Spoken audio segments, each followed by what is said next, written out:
નમસ્કાર વિદ્યાર્થી મિત્રો, હું સુનિલ લાદડિયા ત્રિનેત્ર એકેડમીની આ ઓનલાઈન યુટ્યુબ ચેનલમાં આપ સૌ મિત્રોનું સ્વાગત કરું છું।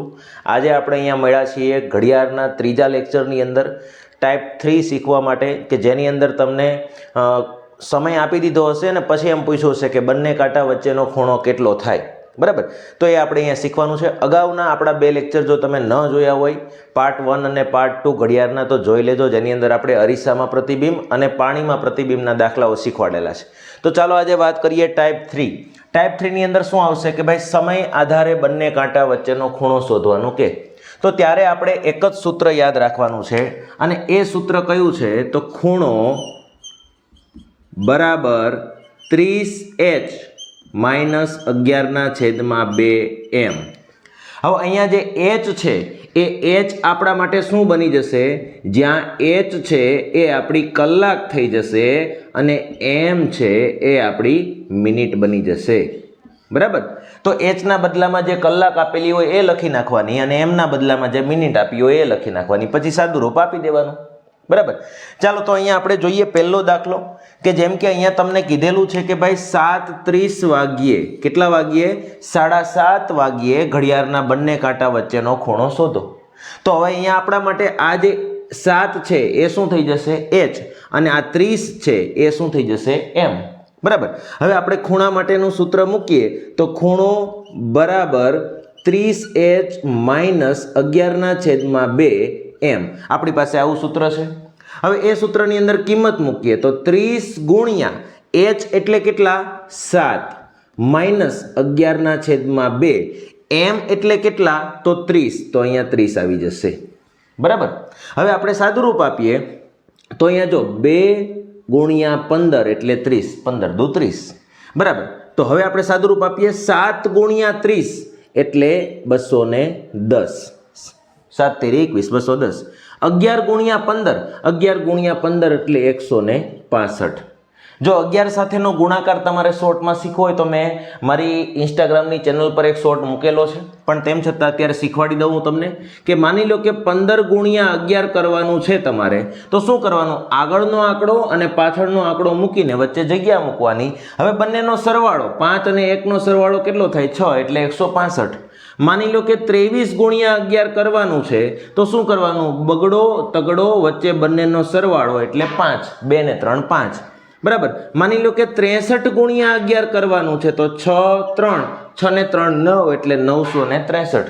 તો જો આ સૂત્રમાં આપણને ખ્યાલ જ છે કે 11 આવવાનો જ છે, તો એટલા માટે આપણે 11ની એક ગુણાકારની શોર્ટકટ શીખી લેવાની આ રીતે। તો ચાલો 15 ગુણ્યા 11 એટલે 1 5 અને બંનેનો સરવાળો એટલે વચ્ચે 6, તો 210 માઇનસ 165, 210 માઇનસ 165 કરશો એટલે જવાબ આવશે 45। તો 7:30 વાગ્યે તમે અહીંયા જોઈ શકો છો, આ ઘડિયાળની અંદર 7:30 વાગેલા છે, બરાબર? તો અહીંયા બંને કાંટા વચ્ચેનો જે આ ખૂણો છે એ ખૂણો કેટલો આવી ગયો? 45°નો। પણ મિત્રો અહીંયા પૂરું નથી થતું, ચાલો અહીંયા તો આપણને જવાબની અંદર 245 આપેલું છે, આપણે ટીક કરી નાખશું, પણ જે બીજો ખૂણો છે એ તમે જુઓ। જો 7:30 વાગ્યે એક ખૂણો તો અંદરના ભાગમાં બનશે, પણ બીજો ખૂણો એક આ રીતે બનશે। તો આ ખૂણો શોધવો હોય તો શું કરવું પડે? તો આખો ખૂણો કેટલાનો છે? 360નો।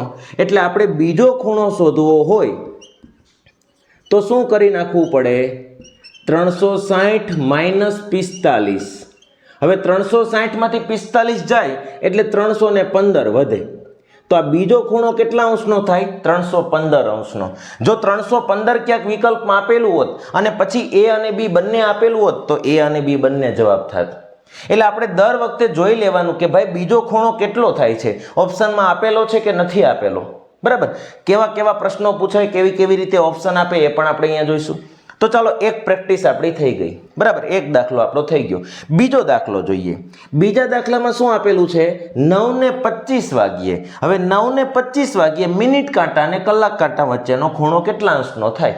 આ સેમ ટુ સેમ દાખલો છે, ખૂણો શોધવાનો છે, આપણને ખાલી ટાઈમ બદલી નાખો। તો અહીંયા 9 એ શું થઈ ગયું? આપણું h, અને 25 એ શું થઈ ગયું? આપણું m, બરાબર? હવે અહીંયા આપણે સૂત્ર મૂકીએ તો ખૂણો બરાબર 30h માઇનસ 11/2m। હવે અહીંયા આપણે જોવા જઈએ તો 30 h કેટલા છે અહીંયા 9 માઇનસ 11/2 m કેટલા છે 25 બરાબર. હવે તમે વિચાર કરો તો 30 ગુણ્યા 9 કરું એટલે 270 થઈ જશે. હવે જો અહીંયા છેદ ઉડતા નથી એટલે આ વખતે તમે લોચા મારશો તો શું કરવાનું, આ બંનેનો ગુણાકાર કરી નાખવાનો, નાખાના છેદમાં પહેલા 2 મૂકી દેવાના, છેદ નથી ઉડતા એટલે. ચાલો 25 ગુણ્યા 11 પહેલી ટેકનિકથી જુઓ તો 2 મૂકી દેવાના, 5 મૂકી દેવાના અને વચ્ચે બંનેનો સરવાળો એટલે 7 તો 275 અને છેદમાં કેટલા આવશે 2. હવે આનું સાદુરૂપ આપતા આપણને આવડે બરાબર કે આનો ગુણાકાર આની સાથે થાય અને પછી -275 અને આખાના છેદમાં 2. સાદુરૂપ આપતા આપણને આવડે તો 270 ગુણ્યા 2 એટલે 540 -275 અને છેદમાં 2 બરાબર. આ રીતે થાય. આ બંનેનો ગુણાકાર પછી માઇનસ છે એટલે માઇનસ અને 275 ના 275 આખાના છેદમાં 2. ચાલો 540 માંથી 275 બાદ કરીએ તો 10 માંથી 5 જાય એટલે 5, અહીંયા 3 વધશે, 3 ના શું થઈ જશે 13, 13 માંથી 7 જાય એટલે 6 અને છેલ્લે કેટલા વધશે 4, 4 માંથી 2 જાય તો 2 બરાબર. ચાલો તો આ રીતે છેદમાં 2. હવે આનો ભાગાકાર કરો એટલે સીધો ખબર પડી જશે 132.5 અંશ. આ આપણો જવાબ 132.5 અંશ. જો મિત્રો અહીંયા 132.5 અંશ આપેલો છે પણ એક વિકલ્પ એવો પણ છે બી અને સી બંને, તો આપણે એક વખત બીજો ખૂણો ચેક કરી લઈએ. બીજો ખૂણો કેટલા અંશનો આવે છે? બીજો ખૂણો બરાબર 360 -132.5. આ બાદ બાકી કરશો એટલે જવાબ આવશે 227.5 અંશ. જો 227.5 આ પણ આપેલું છે તો બી અને સી બંને જવાબ એટલે આપણો સાચો આન્સર કયો થઈ જશે ડી બરાબર. તો આ રીતે બંને વિકલ્પો આપેલા હોય તો આપણે એ રીતે જવાબ ટીક કરવાનો થશે. આના કરતા અલગ એક સવાલ લઈએ, ચાલો જોઈએ. આ પ્રશ્નમાં આપેલું છે કે 5:40 વાગ્યે બંને કાંટા વચ્ચે કેટલા અંશનો ખૂણો બનશે? તો અહીંયા આપણને ટાઈમ આપી દીધો છે 5:40, આપણા માટે 5 એ h બની જશે અને 40 એ m બની જશે. આપણે ખૂણો શોધવા માટેનું સૂત્ર બધાને ખબર છે, 30h -11/2m. ચાલો કિંમત મૂકીએ 30 પછી h એટલે કલાક કેટલા છે 5 બરાબર, 11/2 m કેટલા છે 40 તો 40 મૂકી દીધા. હવે 2 અને 20 એટલે 40, 20 દુ 40. આ બંનેનો ગુણાકાર થાય 150, 150 માઇનસ 11 ગુણ્યા 20 કરશો એટલે જવાબ આવશે 220. હવે જો 150 માંથી 220 બાદ નથી થતા તો કઈ વાંધો નહીં, 220 માંથી 150 બાદ કરો તો જવાબ કેટલો આવી જાય 70. અહીંયા 70 અંશ જવાબ આવ્યો. વિકલ્પમાં 70 દેખાય છે, હા 70 દેખાય છે, પણ આપણે બીજો ખૂણો શોધીએ. બીજો ખૂણો કેટલા અંશનો થાય છે એ જોવું હોય તો શું કરવું પડે, 360 માંથી આ 70 બાદ કરવા પડે તો જવાબ આવશે 290 બરાબર. હવે 290 દેખાય છે, હા 290 દેખાય છે. તો આવું બનશે ત્યારે તમે શું કરશો કે ભાઈ વિકલ્પમાં બી વિકલ્પ પણ આપણો જવાબ છે અને સી વિકલ્પ પણ આપણો જવાબ છે અને ક્યાંય એવું નથી આપેલું કે ભાઈ બી અને સી બંને. તો આવી વખતે યાદ રાખજો કે બંને જવાબ હોય તો નાના જવાબને પ્રાયોરિટી આપવાની છે, એટલા માટે આપણો જવાબ કયો થઈ જશે 70 થઈ જશે. 290 ભલે આપેલો હોય, 70 આપણો સાચો જવાબ ગણાશે. અને આવું હોય એટલે વિચારવાનું કે આપણને જ્યારે બી અને સી બંને ન આપેલું હોય, આ તો મને ખ્યાલ હતો એટલા માટે, બાકી બી અને સી બંને, એ અને બી બંને એવું ન આપેલું હોય ત્યારે આપણે જે ગણતરી કરીશું એમાં નાનો ખૂણો જ મળવાનો છે, તો એ નાનો ખૂણો ટીક કરીને આવતું રહેવાનું. પણ જ્યારે એ અને બી બંને, બી અને સી આપેલું હોય ત્યારે બંને ક્રિયા કરવાની અને પછી જોવાનું કે પેલો આવે છે કે નથી આવતો બરાબર. ચાલો ત્રીજું આપણે જોઈએ. અહીંયા આપણને આપેલું છે 7:24:2/11. ઓહો, આ કઈ રીતે કરવું?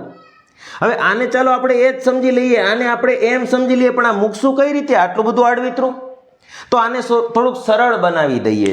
24.2/11 છે તો એનું સાદુરૂપ આપણને ખબર છે કે ભાઈ 24.2/11 લખેલું હોય તો આને સાદા પૂર્ણાંકમાં ફેરવવો હોય તો 24 × 11 કરવા પડે.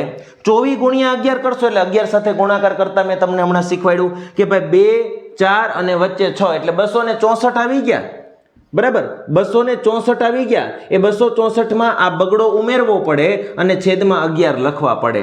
264માં 2 ઉમેરો તો કેટલા થઈ જશે? 266 છેદમાં 11. બરાબર.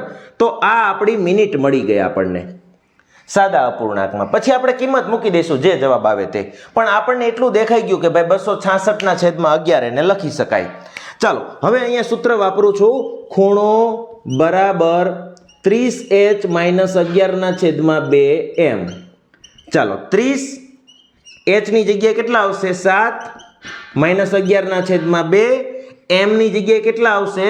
તો હવે આપણને m નવો મળ્યો છે 266 છેદમાં 11. જો હવે બહુ સિમ્પલ થઈ ગયું તમારા માટે. આનો ગુણાકાર થાય 210. બરાબર. -11 છેદમાં 2 છે. અહીંયા 11 ઉડી જશે. 2 નો આની સાથે ગુણાકાર ભાગાકાર કરશો તો તમને ખબર છે 133 જવાબ આવશે. તો આ સિમ્પલ થઈ ગયું. આપણને અઘરું લાગતું તો એ બહુ સિમ્પલ છે. ચાલો હવે 210 માંથી 133 તમારે બાદ કરવાનું છે. 210 માંથી 133 બાદ કરો એટલે 7. અહીંયાથી 10 માંથી જાય તો 7 અને 0. 77 અંશ જવાબ આવશે. કેટલો જવાબ આવશે? 77 અંશ. 77 અંશ ક્યાંય દેખાય છે? હા દેખાય છે ભાઈ અહીંયા. તો આ ટીક કરી નાખવાનું. બરાબર. પછી ભલે તમે 360 માંથી બાદ કરો ને બીજો કોઈ જવાબ આવે, પણ આપણે તો નાનો જવાબ જ ટીક કરવાનો છે, કેમ કે a અને b બંને એવું ક્યાંય આપેલું જ નથી. તોય આપણે ચેક કરીએ કે બીજો ખૂણો કેટલા અંશનો આવશે. તો બીજો ખૂણો આપણે જોવો હોય તો બીજો ખૂણો બરાબર 360 માઇનસ આ 77 કહીએ એટલે 10, અહીંયા 15, અહીંયા 2, 2, 8, 3, 283. 283 ક્યાંય આપેલું છે? નથી આપેલું. તો આપણો જવાબ કેટલો આવી ગયો? 77. બરાબર. ચાલો આગળ એક સવાલ જોઈએ. તો અહીંયા આપણને રકમમાં આપેલું છે કે સવારે 7:42 વાગ્યે બંને કાંટા વચ્ચેનો ખૂણો શોધો. બરાબર. હવે 7:42 મતલબ આપણને ખબર પડી ગઈ. 7 એટલે h થઈ ગયો અને 42 એટલે m થઈ ગયું. હવે આપણે ખૂણો શોધવા માટેનું સૂત્ર મૂકી દઈએ ભાઈ. 30h - 11 છેદમાં 2m. હવે આપણને ખબર છે 30 ગુણ્યા કેટલા કરવાના? 7, કેમ કે કલાક કેટલી છે? 7 -11 છેદમાં 2. m મિનિટ કેટલી છે? 42. તો અહીંયા કેટલા મૂકવાના? 42. હવે આપણને ખબર છે 21 દુ 42 થાય.